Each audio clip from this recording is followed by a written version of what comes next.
On this episode of the podcast, I have with me Cassio Goldschmidt. He is the CISO at ServiceTitan. We're actually having him on a two-part series because we're definitely covering some ground with him. And this first part, we're going to be talking about the challenge of shadow IT within the security space and this asymmetric battle that he has to see every day, and just having to get one thing wrong to let somebody in is a pressure he's got to deal with. Cassio, thanks for being on the podcast. Glad to be here. Awesome. So if you could, just for context, I know we're going to have you on for a little bit of time chatting through this stuff. Could you maybe give some context to who you are, what ServiceTitan does, and then we'll get into it? Yeah, so I'm Cassio Goldschmidt. I work for ServiceTitan. ServiceTitan is the number one company doing B2B solutions for the trades.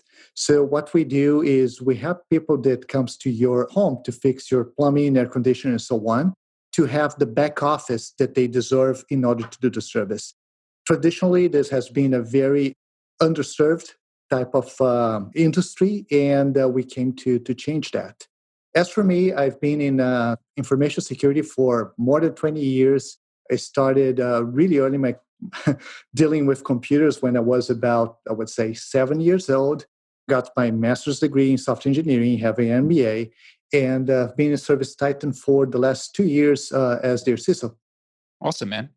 So obviously, there's some things we're going to talk about that are industry-wide challenges, and definitely want to get your perspective on it. I know in this segment, we're going to talk about the challenge you see and you face with shadow IT, right? And maybe, just briefly define what shadow IT means to you, just to make sure, obviously, we're all talking about the same thing. And then some of the challenges behind what you're seeing. So shadow IT started when everything started to migrate to the cloud. So once there were a number of services that were running in the cloud, what happened is companies no longer need to provide their own provision, their own servers and their services for their own company. And they could go and get other services out there in order to fulfill whatever they need. For example, email. These days, a lot of companies don't have their own email servers anymore. They use something like Office 365 or G Suite or some other type of provider. This was really good for the companies in order to actually provide the service and not have to worry about a lot of the things that you have when you have your own servers, such as patching, upgrades, or business continuity, and so on, or even security per se, to some extent. But the problem is this was available for everybody on the internet, including all the employees. So these days, there's nothing that prevents an employee to go and say, I need something to do file share with another company that I have or another vendor that I'm dealing with.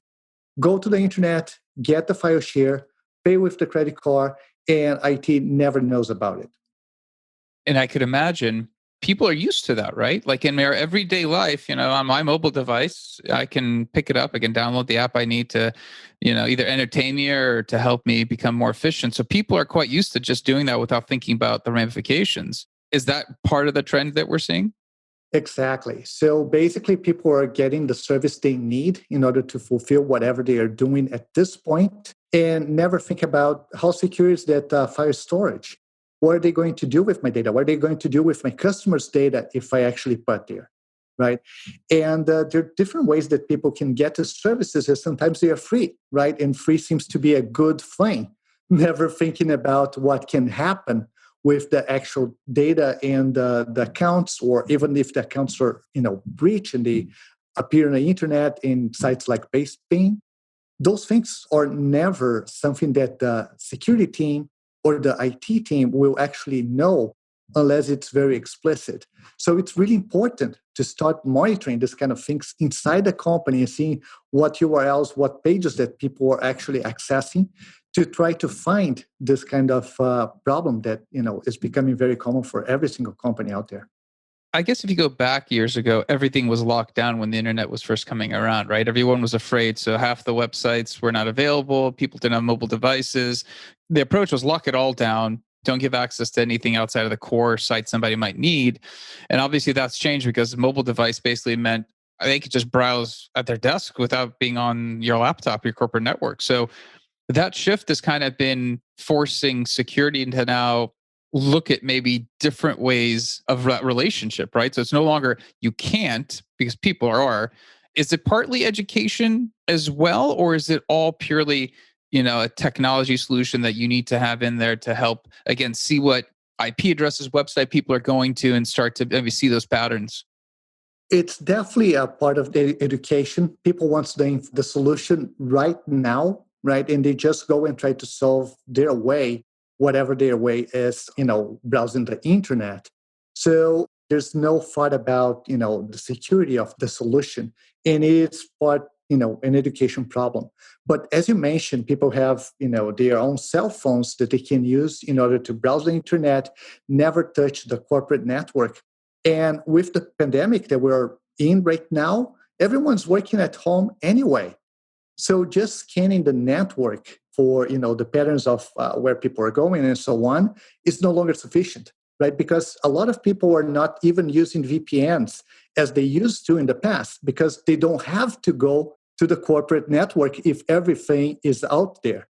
That means that a lot of the tooling that we have today is becoming kind of ineffective because after the pandemic, a lot of companies are still going to work from home. A lot of people are just not going to return to the office. So there's going to be a shift of people, monitoring networks to monitoring the endpoint to understand what's really going on, where the users are going, and regardless of the network they're using, this information will be available for information security and IT. You use the word asymmetric battle of you just have to find one thing wrong to get in. So this, what we just talked about, where we can call it shadow IT, people probably just see it as, I'm just downloading my app, right? I mean, their world, it seems pretty basic, but it just must make it exponentially more difficult to keep that one thing from being exposed. Yes, today we have like hundreds or if not thousands of services that people use in a company. So it's really hard to see everything that is going on. And, people sometimes take security as an afterthought. And one thing that is really weird about our industry is that people adore the hackers, right? People really adore the bad guys instead of giving credit to the people who are really trying to secure. But the truth is, when you try to secure something, you have to think about all sorts of aspects where it could be attacked, right? There's the people, process, technology. There are different teams. There's, things related to HR, to legal, to IT, to information security, to, hosting engineering or just the QA machines that are used or unpatched machines through infrastructure and so on. And for the attacker to actually win, just one thing needs to go wrong. And sometimes that's enough to get to, your systems, wherever they are. Do you get to sleep at night? I'm just kidding. Sounds like the pandemic has probably increased stress a few fold as well. Yes, it does change a couple things. And depending on the type of company, I think it could have been pretty stressful, right? A lot of companies are still using, for example, desktops. And when they sent people home, they didn't even have computers, right?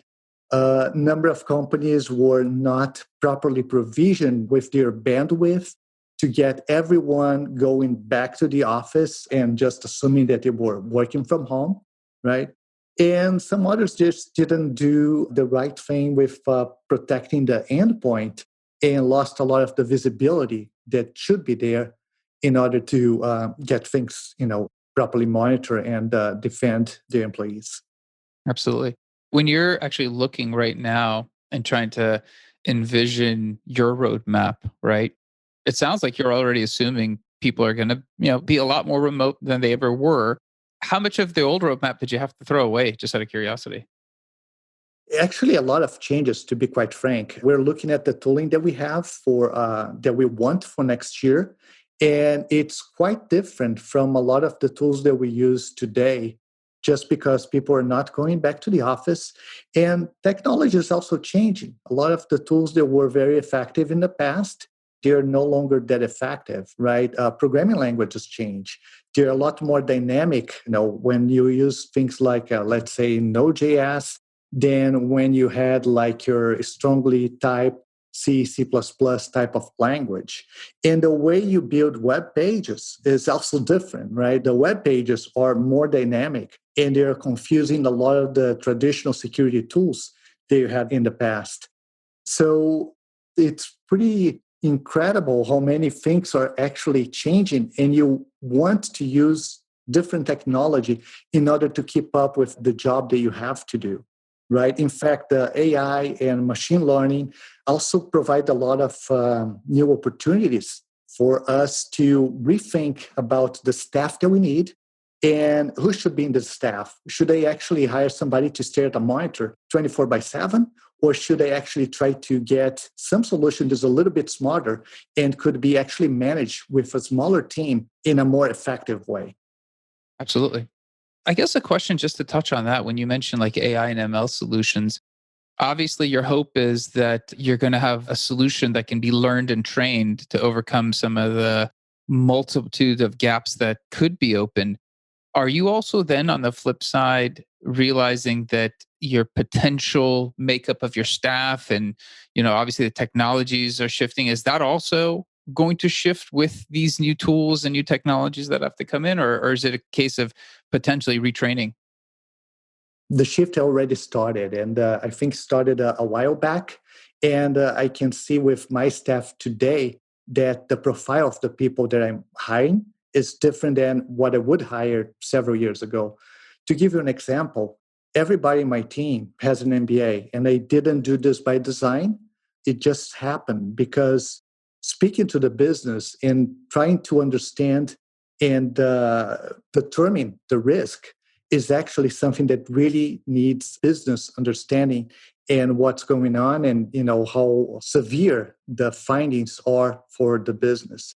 So that's one of the things that already changed. We're looking at a staff that can do different things that are not just one type of activity, segregated from everybody else. Just like I mentioned, staring at monitors all day to find if something is going on and it's not desired. At the same time, I feel that the basics are still essential. And what I mean the basics is if you're working with information security, you need to understand how computers really work. And a lot of times that only happens if you have a good foundation on the basics of computer science, right? So people who work for us not only have this MBA degree, but also they have a master's in computer science or software engineering or something like that. And they can code, they can understand coding because everything is becoming code. The network is becoming code. Compliance is becoming code. And without understanding of APIs and how to really integrate systems and how to talk to engineers, you just cannot get the job done in a SaaS type of environment that sells B2B software. Absolutely. Let's have you stay on for part two, because I think where the shifting left of security is definitely a hot topic, and I think we can kind of do a little damage on that. So we'll definitely have you record a part two. I think that'll be excellent. I think a lot of people are probably going to be also curious about some of the dynamics of an MBA and computer science degree on your team. I think people will be trying to figure out how to learn from you there. So for this episode, we're going to wrap it up. We're going to come back with the Cassio record a part two. So listen back tomorrow for the rest of the episode. Again, thanks as always for listening, subscribing. I appreciate it. Any feedback you have, let me know. Always looking forward to learning how to improve the show. Until tomorrow, thanks.